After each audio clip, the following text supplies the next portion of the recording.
Hey everybody, it's Joe DeGanzik and this is Smarter Home Life. It's the first of the two Q&As for the month of June, covering comments and questions that came in during May of 2017. It seems like 2017 is just flying by. It's already half, June is more than half over at this point. The year is soon to be more than half over. I don't know how your year is going, but I feel like I was just up at CES in Vegas talking about all the new technology stuff with people up there, and now it's half the year's gone. Lots of exciting things happening. Obviously, this is a big day for Smarter Home Life in terms of content. Lots of content coming out. 3 new videos were posted this morning. If you haven't seen them, check them out on another type of smart home tour, a brand new home that was just finished that I helped collaborate on the lighting and the smart home aspects of it. Obviously, no one has moved in, so it's not completely operational in terms of being a smart home, but everything is there, and there were some demos and a lot of cool information. If you're here in the Phoenix area and you want to check out a historical a home in a historic neighborhood, that is just a beautiful total redesign and reimagination of this home, do check it out, and the videos are there. It's a little mini series. They're all less than 5 minutes, so you can watch it and not take up all your time. Anyways, because everyone's attention span is so short these days. These videos, of course, are longer. If you're new to Smarter Home Life in the Q&As, I take your questions via email at questions@smarterhomelife.com. The ones that come in via comments, I do try to get back to you. YouTube doesn't make answering the comments easy, so the best way is questions@smarterhomelife.com. And so anyways, I take the most interesting ones that would be helpful to the audience, and I get back to you personally within a day or two, maybe a little bit longer sometimes, and then the most interesting ones that would be of interest to the audience go on these Q&A episodes, and they usually come out the month after that they've been asked. Lots of interesting feedback, lots of good stuff coming from the videos posted and the content posted in May, I'm sorry, especially the ever popular, surprisingly popular video with Allison Sheridan, where we did the Lady A, I won't set off your devices, the Lady A calling on the Echo and on the app and so forth. Surprising amount of views for a kind of just a video of us talking, and just a video of a phone and the Echo. Anyways, pretty cool. I'm sure you've seen it by now. And of course, the Tiny Smart Home Tour here that many of you had wondered if I would ever do, and that was done. So a lot of great feedback coming in, and so there's some other stuff that's going to be happening in the future. Let's see the timing. These episodes are longer because I get to be a little more comfortable on camera than highly produced. If you want to skip past this little intro section, the times are listed on the website smarterhomelife.com with the companion article you can find in the video description. And so you can skip past it, but I don't recommend it. I like to also mention our wonderful supporters. I call them our insiders, but really they're on Patreon. They support the show directly every single month.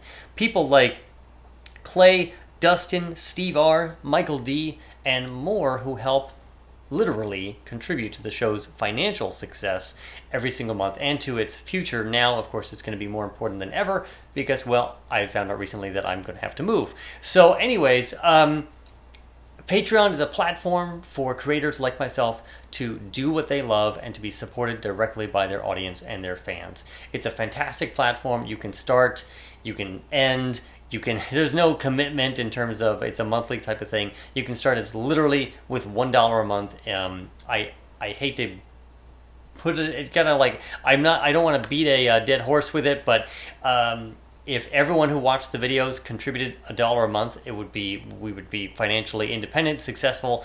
We would get rid of the ads, and it would be a fantastic thing. But if you don't want to do that, obviously there's other ways to contribute to the show's success.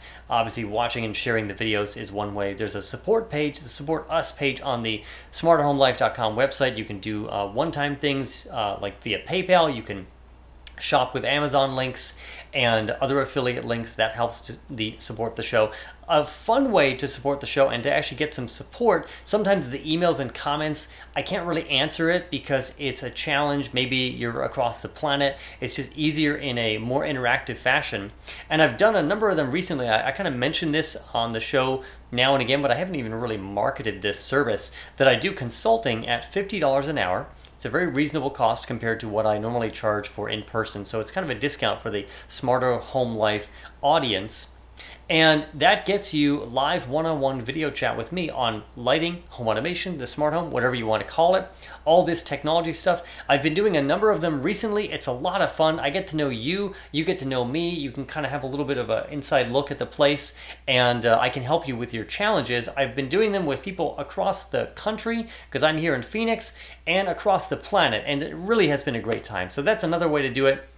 You can schedule that. Just email me at questions@smarterhomelife.com or joe@smarterhomelife.com. Both of those work, and we can get that set up. It's really good for the more complex questions that are hard to do over email. So anyways, I think that's about it. I mentioned the move. That's coming up in about 2 months. I'll figure out exactly how that's going to impact the show. I want the show to continue. There may be a gap in between with moving, and so I may just be answering your questions via email. We'll figure that out. It's probably going to happen in late August, so we'll see exactly how the timing on that works. But otherwise, let's get to the questions. I kind of have to run through all the housekeeping stuff, and the clock says I've been doing that for about 5 or 6 minutes now. So let's move on. All right, this is going to be a little bit of a demo thing. I've got a secondary camera as well set up. Chris DK, it's a comment on, I believe it was the LifeX Z video.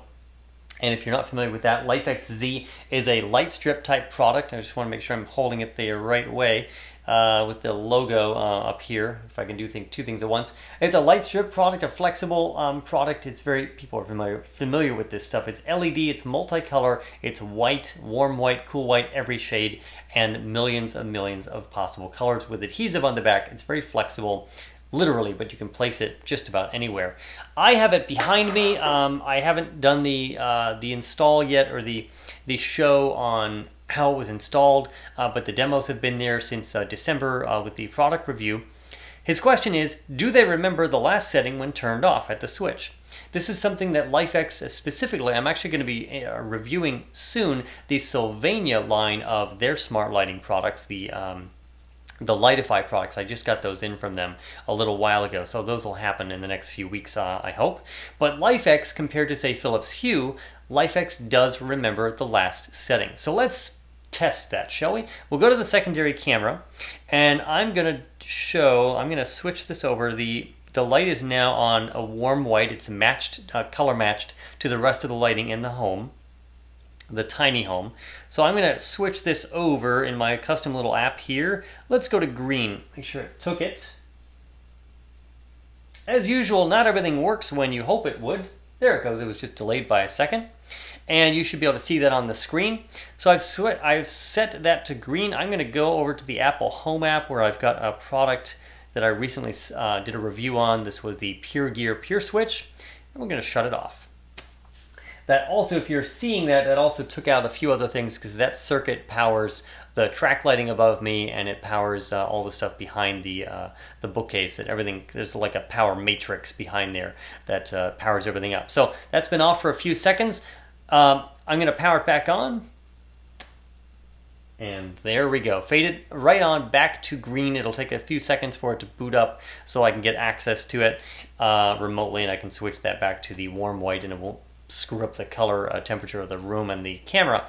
But yes, they do resume. All of the LifeX products, in fact, from the very get-go, have resumed the color and brightness level from where they were when you switched them off. That helps if you happen to have them on a switch, you just want to use them in conjunction with an existing light switch, or a power failure happens, you can be assured that they will turn back on to the color and the brightness that they were when you switched them off. And that also means that if they were off, they will stay off. In fact, you know what? Let's test that. Let's just check that out. I'm going to turn this fully off. Come on. There we go. Let's do one more test just to say that we can, because I'm pretty darn sure that I've checked this out. But let's just do this on camera so we absolutely know this. I'll go back over here. I'll switch the power off. We've got everything turned off. We'll wait a couple seconds, 2, 3, 4, just for fun, and turn it back on. Well, all right, so I lied. So the last setting, if it's off, apparently it turns back on. So, but it does at least remember the last setting in terms of color and brightness. So take that as it is. That is the answer to the question in both scenarios of if it's off and if it is bright at some brightness level and also at a color. So that's the Question for the LifeXZ. We'll switch back probably over to the main camera. And thank you, Chris DK, for your comment on that particular video. Keeping with the concept, and I'm going to switch this back to warm white so you can see this in action. One moment here. We'll make sure it took it. Yep, it did. All right, excellent. The next question comes in from Dennis Warner. Dennis is kind of a prolific commenter on Facebook and on Twitter. We exist, by the way, on social media, Facebook, Twitter, and Instagram. So if you don't follow the show there and you do want to get updates between the episodes, I do share interesting links and photos and other little tidbits. So please follow Smarter Home Life. It's the same thing, all one word, across all the social media, the 3 major social media platforms. Just a little tip, FYI. Comment on the Smart Home Tour, the mini Smart Home Tour right here. How did you do the weather notification? Was it done through IFTTT? That brings up an interesting topic that I could make an entire video about IFTTT and how much I think it's completely useless. But I won't completely be a jerk about it in terms of, because probably they'll find it and say, why do you not like us? IFTTT is a website and it's a service that allows you to take all this home automation stuff and other devices and services as well, like things on your phone and texting and Google Drive and a number of different services, and you can take one and have something do something if something else happens. Hence the name, if this, then that, and the acronym of IFTTT, or IFT if you're going to pronounce it as a word. My problem with it is you have to set up a ton of these triggers to make meaningful automation happen, because you can't say if one thing happens, then set up a few things. Speaking of automation, just FYI, if you're hearing noise in the background, it's really hot today. It's about 108 outside, and I'm keeping the air conditioning on even though the fridge automation has turned off the fridge for the next hour so I can finish these videos, but it is hot outside and it's warm in here. So if you're hearing weird noises, because normally I keep the place silent. Back to IFT. I really wish it would be if this, then those. Give me a trigger and let me do a few things instead of having to do this one thing and then this other thing and create a whole bunch of them. To me, it really seems useless. I guess I've been in the automation game for so long. I'm so used to being able to do nearly anything I want with the platform that I use. I've used multiple platforms over the years, and I don't use IFTTT for anything except for demos on this show. So weather notification, there is a way to do it on IFTTT through the Weather Underground. It'll check the weather. It can text you the weather. It can do a dance, make a song. That didn't make any sense. Anyways, you can get notifications. You can change light colors. You can, if you had Sonos, I'm sure you could play a song. There's a number of ways to do it. The problem is you can't schedule it. And with IFTTT, does that mean that, does it check it every hour? Every half an hour? Can you control that? Usually you can't. So my problem was, when I was planning for the automations to show in the Smart Home Tour, and these are automations that actually run, and I'll show you this here in a second. In fact, let's just do it right now. I use a service, I use a platform called Indigo. It's running on the Mac back there, and it has plugins available. One is for the National Weather Service. So in the morning, during that wake up schedule, that automation, which is all scheduled backwards, and I couldn't really explain it on video. So it's all scheduled backwards in time from when I set that alarm. And in fact, here is the control page. You might find this interesting. This is the extent of the control page on the phone that's built, that interacts with Indigo. This is the Indigo app. It literally asks for a time. There's an on-off control and a manual snooze control, and I can use that big button to do it.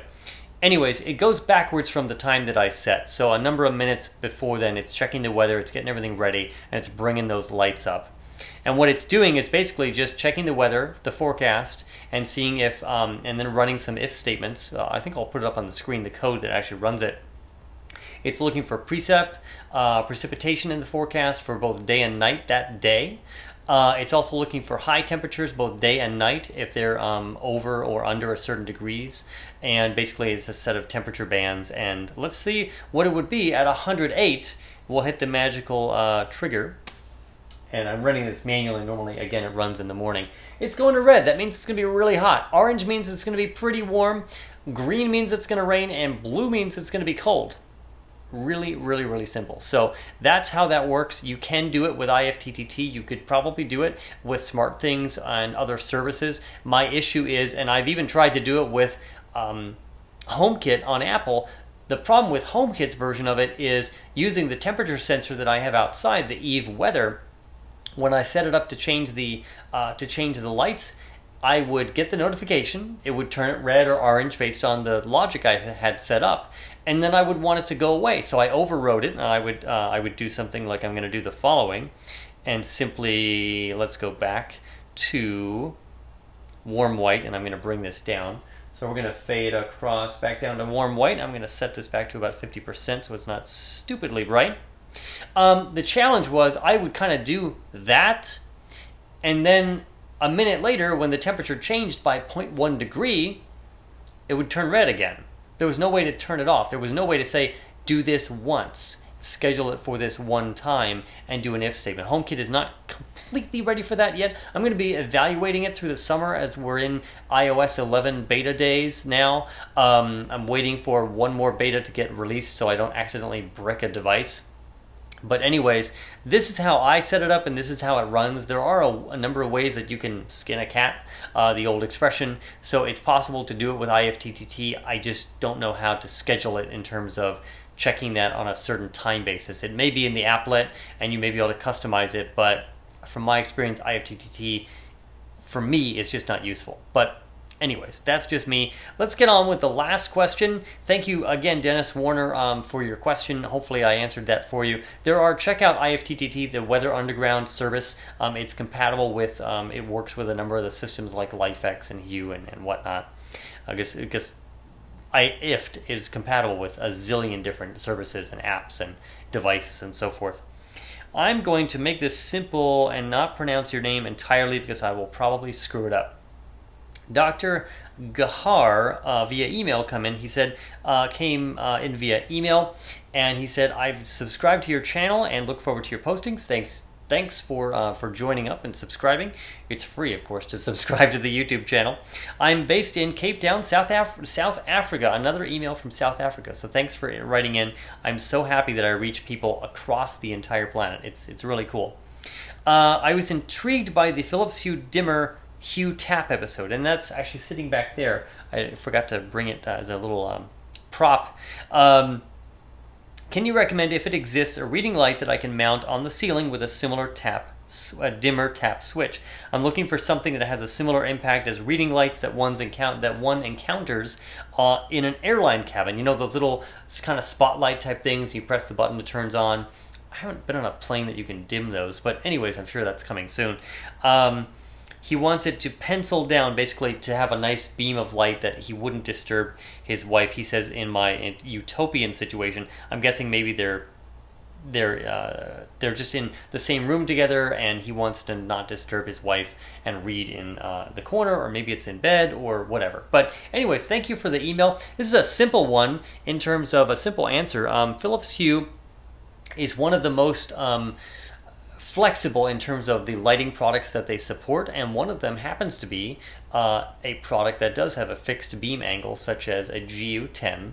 This is with these the little pins on the back that usually these are in track lights. If I jump back to the other camera, you can see above me, you can see some of the track lighting, and I'm using these tiny little track head fixtures. These go in those. I'm not using it for that. I'm using it for a purpose somewhere else in my place, which is not that big. It's in the bedroom, actually. But anyways, I've been testing it. I just picked it up about 2 months ago just because I wanted to really try it out. I don't get all the products from the manufacturers. Sometimes I just want to get one and I just get it. It has a fixed beam angle. It's a little bit wider. It's more of a flood type bulb. It's not really a spot. You can actually see the lensing on it is really more almost like a Fresnel lens, where it's really going to spread that light out. It might be Fresnel, right? I think the S is silent on that. So this is a solution for you. This is a Hue white ambiance, so it's going to give you the range of whites from cool to warm or warm to cool, and do all of your dimming. You can set this up with the hue tap, but you're going to ultimately need to put this on the hue bridge if you want to take advantage of all of the different color temperatures.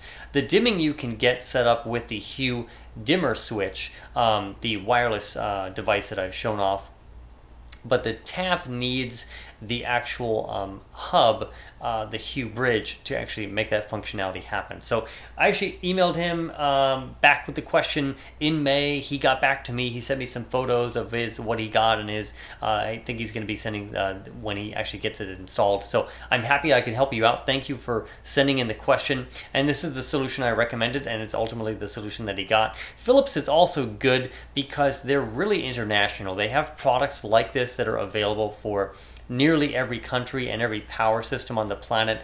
I'm using this in a fixture that doesn't have the GU10, but I needed it as a spotlight type, floodlight type fixture, as a small device. So I'm using it with an adapter that you can get that will adapt the standard E26 base to the pins of the GU10. If you just stick it in here, if I get it right, of course. Of course, when doing it on camera, you never get it right.